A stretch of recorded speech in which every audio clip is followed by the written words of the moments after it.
وإذا قيل انشزوا فانشزوا يرفع الله الذين آمنوا منكم والذين أوتوا العلم درجات والله بما تعملون خبير. Saya mau bertanya Ustaz, saya pernah safar satu keluarga, itu di dalam perjalanan itu tidak ada waktu untuk salat sehingga terlewat waktu. Artinya kita jalan sejak pagi, artinya duhur dengan asar kita lewati. Kita tiba waktu maghrib. Itu bagaimana cara mengqasarnya itu Ustaz? Kita naik apa Pak? Naik kereta api. Tapi tidak memungkinkan untuk salat. Sebenarnya Pak, ketika keadaan kita seperti itu, untuk orang safar itu kan banyak keringanan.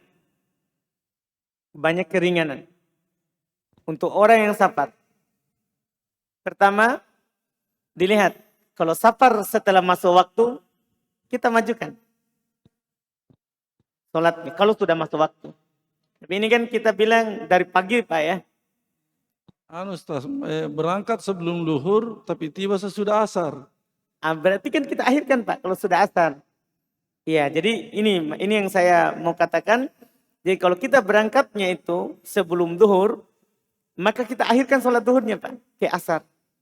Itu caranya. Seperti yang Nabi lakukan. Nabi itu kalau belum safar setelah waktu duhur masuk, maka belum sholat duhur dulu 4 rakaat, baru asar 4 rakaat di tempat ini. Baru kita safar. Itu Nabi SAW. Kalau belum safar sebelum duhur, maka belum akhirkan duhur ke waktu asar. Belum sholat duhur 2 rakaat, kemudian belum sholat asar 2 rakaat. Itu nanti Pak, kalau itu terjadi lagi. Jadi langsung di tempat tujuan baru kita sholat. Itu kalau keadaannya kita sampai di waktu asar. Dan kalau kita akan sampai di waktu maghrib, ya, ini perkiraannya ini akan sampai di waktu maghrib atau di waktu isya, maka kita boleh disolat di atas kendaraan Pak, karena darurat.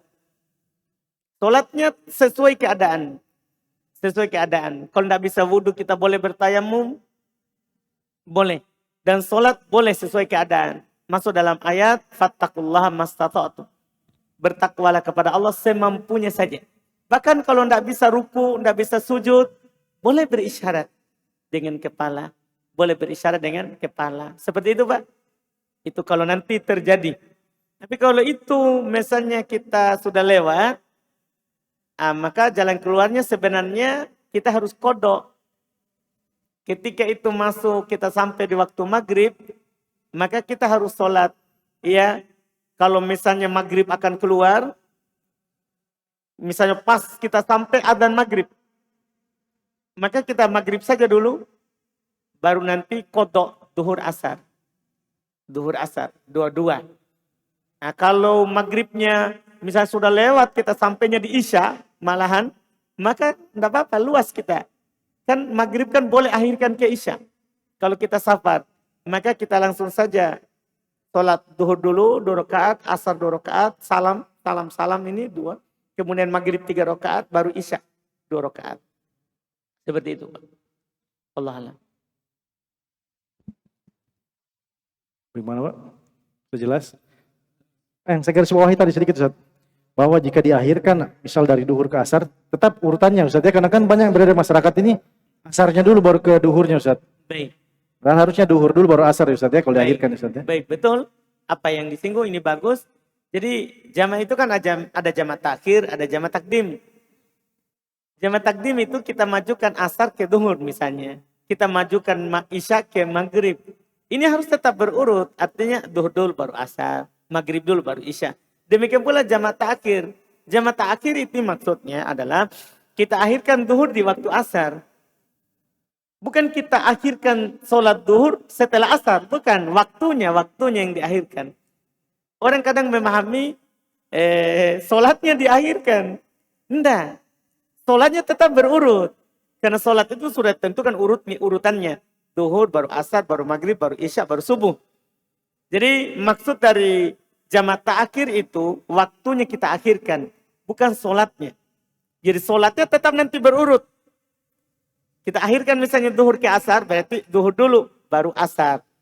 Duhur dulu baru asar. Bahkan kalau kita masuk masjid, kita mampir masjid di waktu asar. Imam masjid orang mukim, dia lagi sholat asar. Kita wajib niat asar, niat duhur.